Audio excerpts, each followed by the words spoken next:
Hello fellow sewers. Now, did any of you see an advert to get a free sewing machine when you were scrolling along social media? Now, Simply Sewing magazine were advertising if you subscribe to their magazine for one whole year, you would get a free sewing machine. Now, it was quite comical reading some of the comments on, because it was on Facebook, it was on Instagram, people saying this is a scam, no way we get a free sewing machine. Well, I signed up to it, I paid for the year, and it wasn't a scam. Now, it did say, I tried to read all the finer details about how long this would take and things. It did say it could take up to 28 days from purchase. It said that you might get a magazine before you get your free gift, the sewing machine. So I was prepared for this. Well, the 28 days, so it was the 27th of April I made the order. And then the 28 days was going to be when I went to Cornwall in May. So I got to the 28 days and I didn't bother calling because I thought, well, I don't want a sewing machine turning up while I'm away. I hadn't had a magazine at this point either. So I went to Cornwall, came back, then I messaged them, but then they told me, I phoned them and they told me, it was an overseas person I spoke to, they told me that you have to allow the time from when the money went out to your bank. So even though I purchased on the 27th of April, the money didn't actually leave my account till the 22nd of May. So if you are doing one of these deals, I hope this helps you. Well, anyway, my machine arrived 1 week after the money went out. And now I've had my first magazine as well. However, the main pattern from the cover star is missing, and I've contacted them and they said that I shouldn't have got it, you only get it on the newsstand. But to be honest, I didn't believe this foreign guy, so I've contacted them on social media and I've contacted them via their website, and they said, both sources have said they're going to send me a replacement, because I contacted social media first, and then the other place said, oh, we'll send one to you. And I haven't had either at the moment, but yeah, I'll let you know. Hopefully it will turn up. I'll let you know if I don't let you know in this video, I'll let you know in a future video. So anyway, this is the machine. The Janome 224A. Now, the only Janome machine I own is a cover stitch machine. I've never had a Janome sewing machine, and my overlocker is a Juki, and I've got an AEG Juki, my first one. So yeah, I've used quite a few different brands of sewing machine, but yeah, I've not had a sewing machine that's by Juki. I think I've used a Juki when I've been at Kirsty's Handmade Fair, when it was at Ragley Hall in the Midlands. I think I went along and did some sewing type thing just for a bit of fun, and that may have been a Janome. And but now I've got my own. Anyway, I have already opened it and got it out. I will admit, I started filming this video. Well, I filmed the whole video, and the video was so long, I thought I need to do it again. So yeah, this is me doing the video again. So let's get to the sewing machine. So I've got you on the pool table now. So in the box, this is in some plastic in a little gap at the back of the foam in there. This is the foot pedal and the power cord, and I'll show you how you plug that in. And in some plastic there was this dust cover.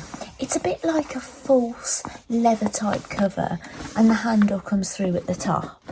So I'll just take this off. This is where you plug your machine in here. Now, it's really self-explanatory. There's a shape, so it's basically child's play, plugging this in. And the on switch is here, and this is the hand wheel here. Okay, we are plugged in. We're going to turn it on, and it will light up.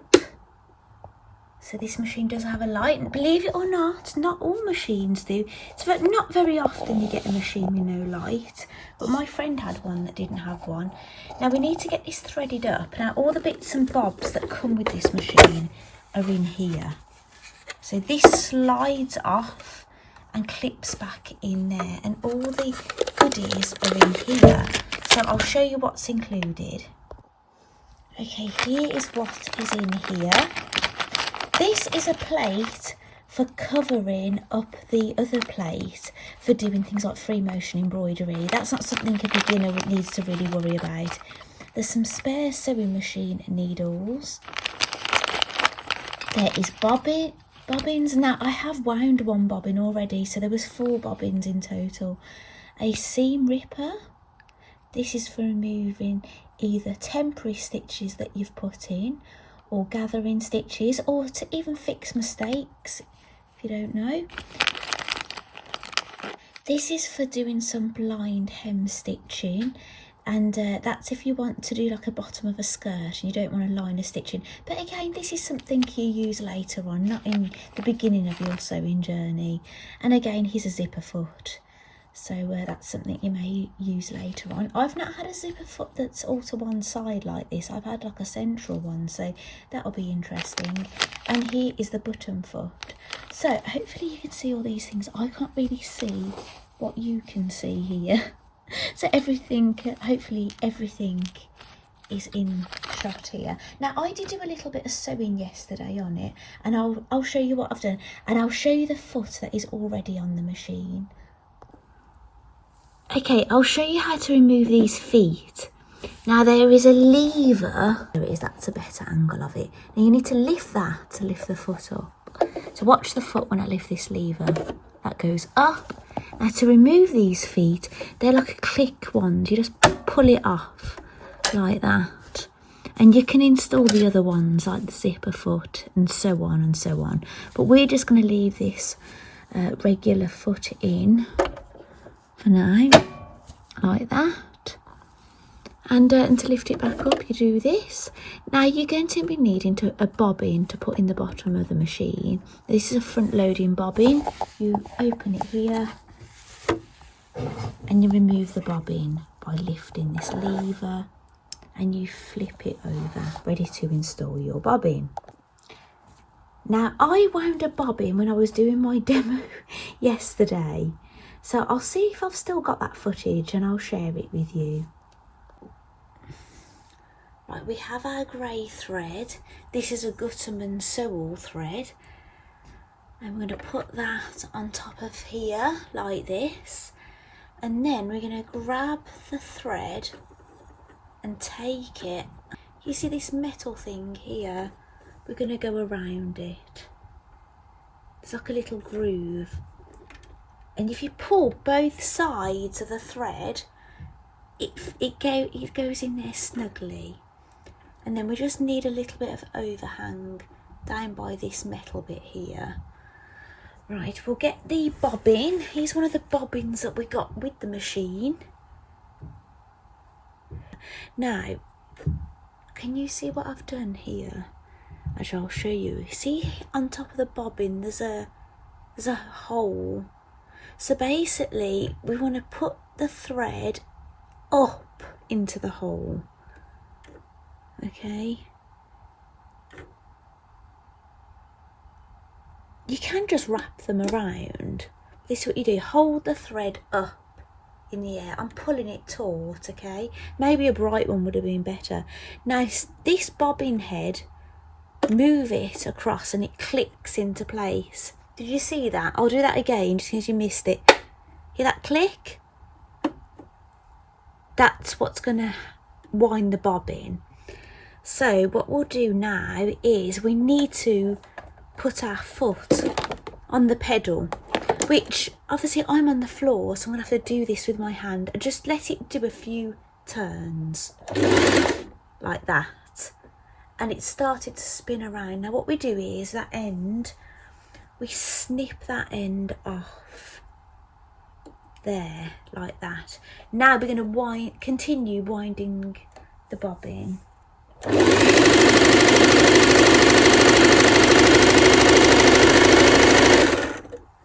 Right, I'm just going to wind it a little, that amount. Okay, I'm not going to fully do it because there's not much left on this spool. You can fill it up more than this and it will start to make a funny noise when it gets up here, but as I say, I haven't got a huge amount of this thread. I'm going to use that on the top. So now we've done our bobbin, we've cut the thread. There's no thread cutter up here, so I just cut it with scissors. and then we move it to the side again, like that. Okay, and then we pull it off. And we're going to load this bobbin. Yes, I did have that footage of winding the bobbin. So what we're going to do, we're going to load this bobbin case. Now you may have heard the term minding your P's and Q's. Now when I'm using my top loading bobbin machine, I have my bobbin with the thread coming off it in the shape of a P in the English language. But when you put your bobbin in one of these front loading, you want it like a Q. So basically we place the bobbin into here, and there's a little notch. We pull it through that notch and we pull it around, and it kind of clicks, and it should run like this. Now you need maybe about 10 centimetres minimum of thread hanging off here.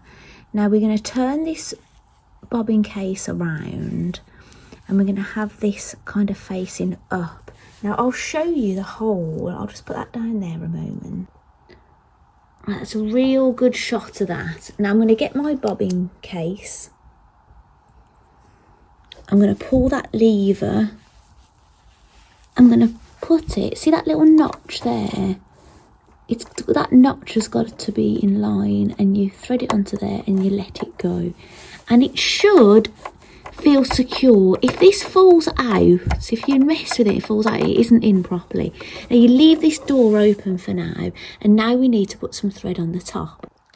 So here's my box of thread.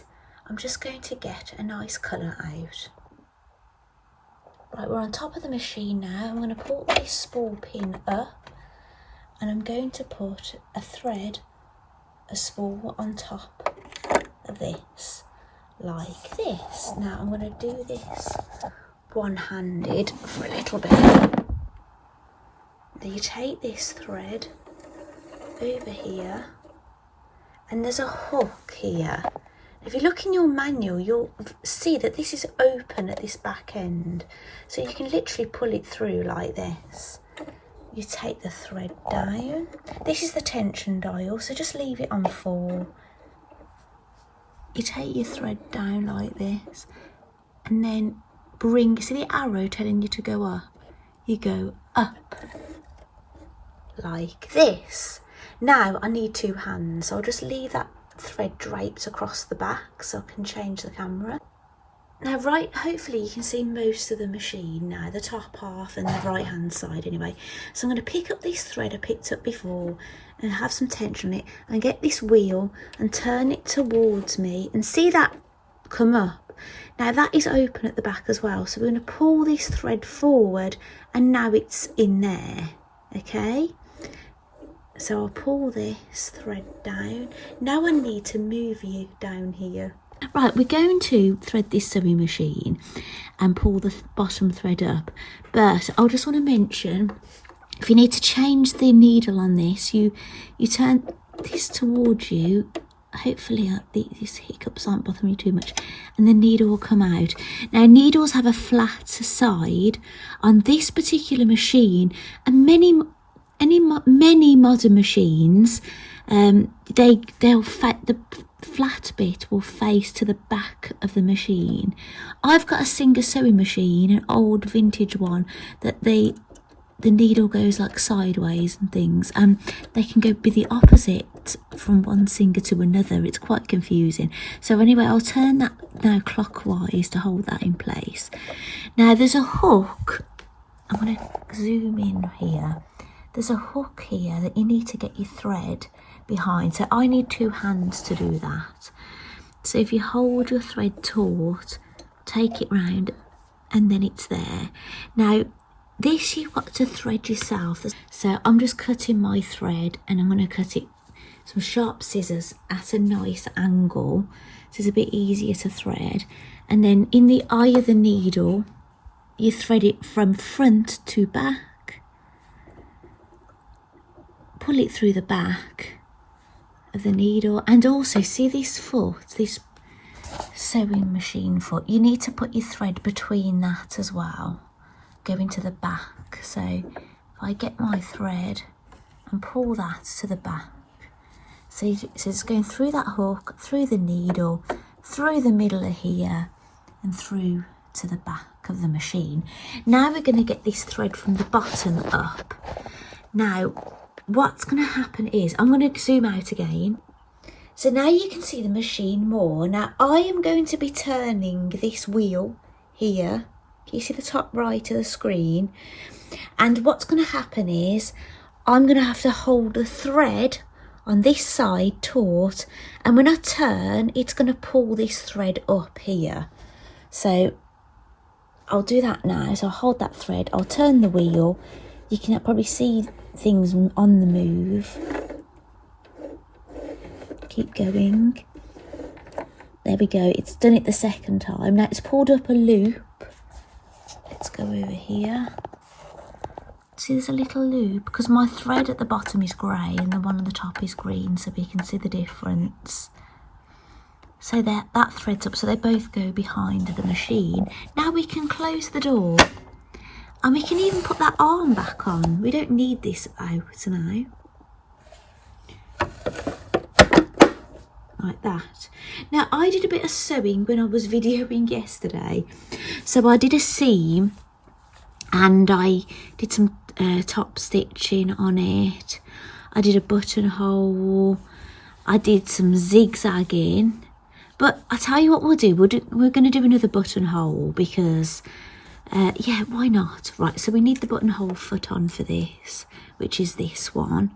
So I'll pop this one off. Now this thread needs to be going through this hole here for buttonholes. And we'll pop that on there. Now the which way around this goes, see there's lines on this buttonhole foot. The lines are at the front of the foot and then it's plainer at the back. This is a 5-step buttonhole machine. Now this works differently to my other machines actually. Normally I start at the front. Say if this is the front, I'd normally start here and go that way. But this machine starts at that corner and down. So I've got some marks on here. So I'm going to put this in the centre of that on the other end. So I can see that white mark on there. I'm going to get a pin as well to mark that space. Yeah, my white line that I marked is here and there's another one here. I'm just going to put a pin here just so I can see it. So, you know, I'm not going to get confused. I could even put one on the front actually. Yeah, this is not anything I've seen anybody do. This is just what I do because it helps me. So I know that's where the button's going to start and end, but it's over this way. Right, now we need to set the machine to buttonhole. So that's where we were when we was on the long stitch before. So buttonholes, you put on this one. And we're going to need to do number 1 first. So that's going to stitch from the top left down to the bottom left. We'll do that now.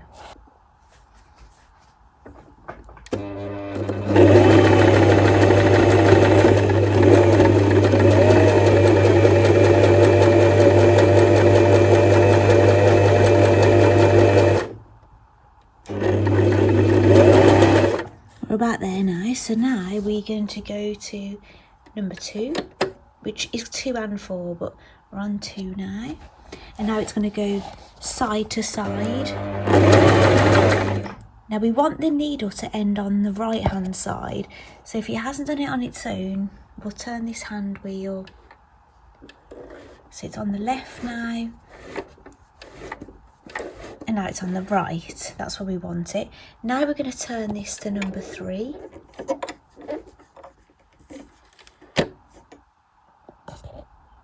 And now it's going to stitch from the bottom right to the top right.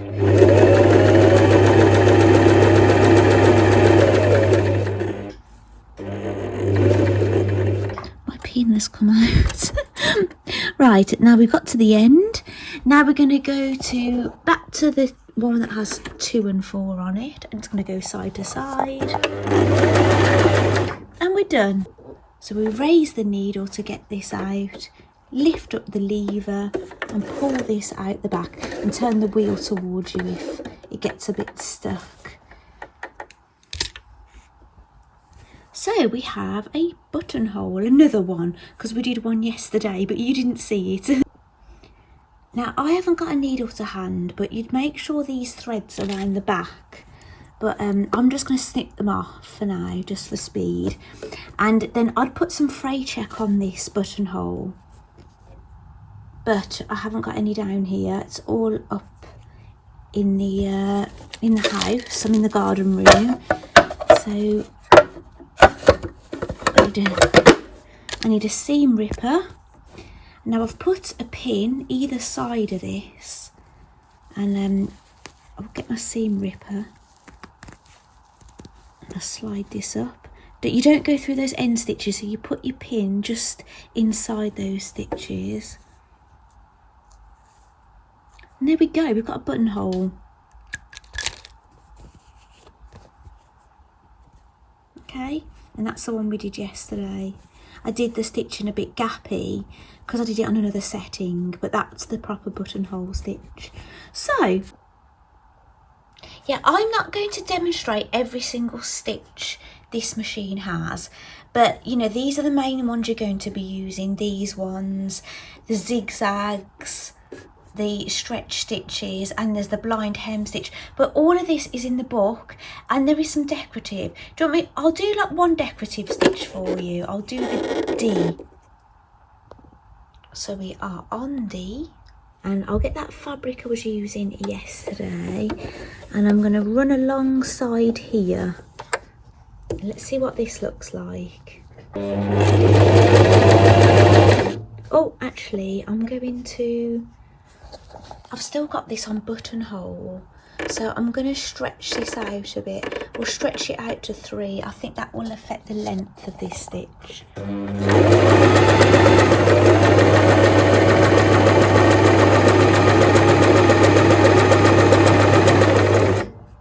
Okay, let's get this out. Right, I'm going to do that again. I think I should have had it on this setting, the orange, because these are all in orange. So yeah, I messed up a little bit there. Let's try this again. I got a really long zigzag. We'll run alongside this.